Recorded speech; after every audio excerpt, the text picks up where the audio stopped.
Hello everyone, welcome to my YouTube channel. तो आज हम लोग देखने वाले हैं डू वाइल लूप।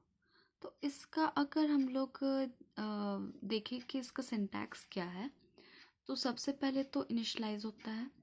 लाइक हम लोग जैसे वाइल लूप में देखे थे, इनिशियलाइज होता है।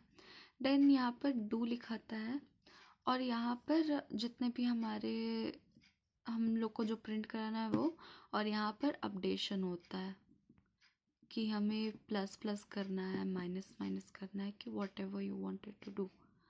एंड वाइल में हमारा होगा condition. So I think you can understand what I want to say. So यहाँ पर अगर हम लोग देख रहे हैं तो सबसे पहले तो i is equal to 1 print कर देगा आउटपुट में, राइट। उसके बाद ये प्लस प्लस होगा।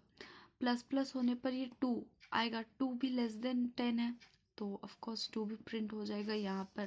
फिर यहाँ फिर लूप चलेगा, यहाँ पर प्रिंट हो जाएगा। फिर 3 होगा, 3 लेस देन 10 है या यस, तो फिर लूप चलेगा तो यहाँ पर फिर 3 पहले प्रिंट होगा। फिर अपडेशन होगा प्लस प्लस 4, ऐसे ही करते करते 10 तक जाएगा, राइट। 10 के बाद फिर यहाँ पर देखेगा कि यहाँ 10 प्रिंट हुआ और उसके बाद यहाँ प्लस प्लस हो जाएगा 11। क्या 11 लेस देन इक्वल टू 10 है? नहीं।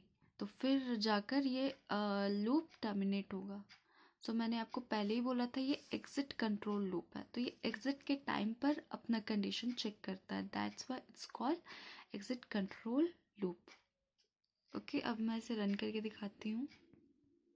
सो यहाँ आप देख रहे हैं, मैं ऑल्ट प्लस F9 करती हूँ, enter, control plus F9, and यहाँ पर हमारा आउटपुट आपको शो कर रहा है। ओके, नेक्स्ट क्वेश्चन पे मूव करते हैं।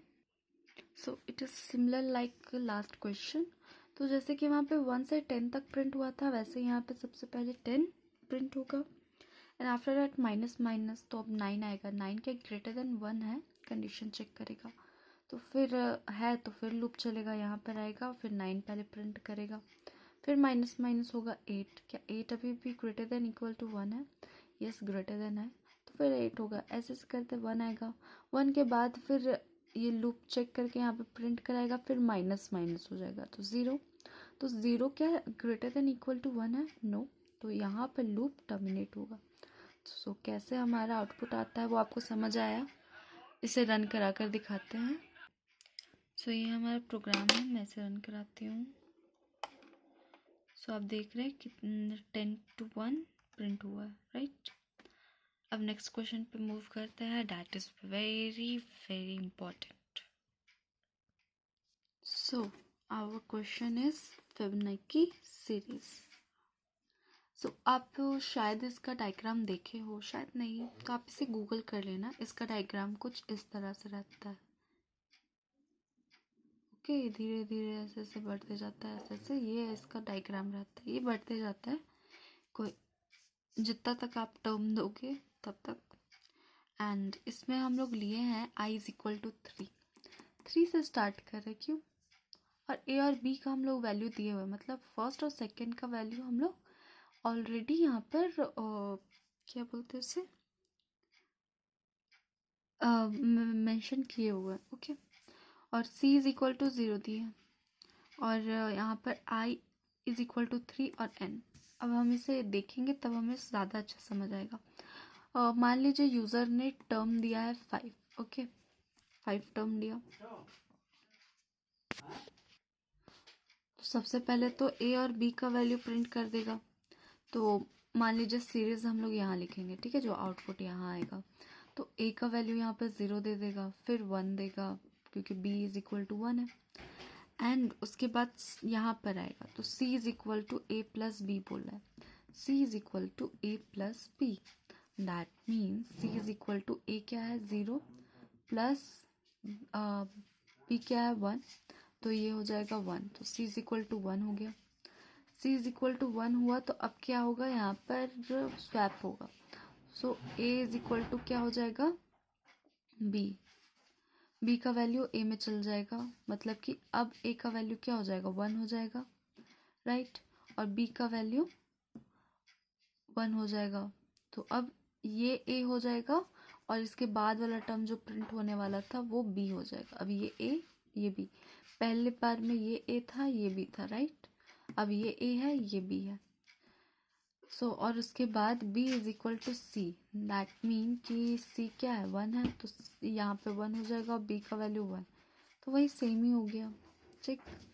तो अब c इज इक्वल फिर प्लस प्लस होगा, तो c इज इक्वल टू अब फिर से क्या हो जाएगा 1 प्लस b का वैल्यू क्या है 1, तो अब क्या हो जाएगा 2 हो जाएगा। पहले तो यहाँ 2 प्रिंट कर देगा एंड उसके बाद अब क्या बोला है a is equal to B. A क्या है, अब ये वाला ए बन गया तो ये हो जाएगा 1 इज इक्वल टू 2 और 2 इज इक्वल टू सी। सी क्या हो जाएगा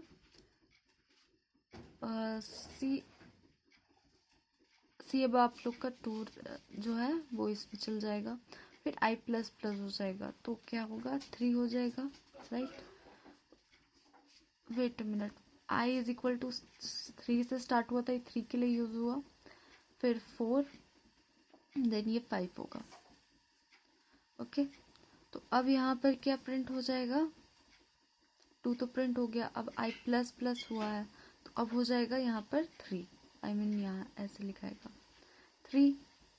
और अब ये जो हो जाएगा c is equal to a plus B, मतलब कि अब ये a है ये a और नहीं ये a और ये b, राइट, ये a हो जाएगा और ये b, तो अब ये दोनों प्लस होगा 2 प्लस 3 तो हमारा 5 आ जा रहा है, राइट। 5 हो जाने के बाद यहाँ पर a is equal to B हो रहा है, मतलब कि अब क्या हो जाएगा a ये 2 हो जाएगा, राइट, और यहाँ पर ये खाली हो गया, फिर b इज इक्वल टू सी, तो अब जो c का वैल्यू पहले 2 जो था वो b वो a में चल गया, उसी तरह फिर c का वैल्यू हमारा है क्या आया है 5 आया है, तो 5 इज इक्वल टू अब b का वैल्यू 5 हो जाएगा, राइट। तो इस तरह से फिर देखेगा लूप कि i इज इक्वल टू 5 हो गया, क्योंकि हम लोगों ने क्या टर्म दिया था 5 दिया था, तो फिर यहाँ पे लूप टर्मिनेट हो जाएगा और ये हम लोग का आउटपुट आ जाएगा। इसी तरह आप जितने भी एन टर्म दीजिएगा वो वैसे ही वो प्रिंट कर देगा। अब मैं इसे रन करके दिखाती हूँ। ये हमारा प्रोग्राम है, मैंने यहाँ पे /t का यूज़ किया है।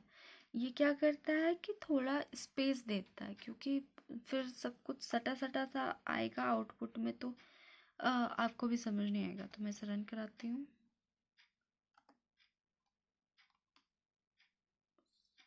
टर्म देते हैं, जैसे 5 मैंने दिया तो ये 3 तक प्रिंट कर रहा है। इसी तरह आप जितना भी टर्म दीजिएगा वो वहाँ तक प्रिंट करेगा। तो मिलते हैं नेक्स्ट क्वेश्चन में, तब तक के लिए बाय बाय।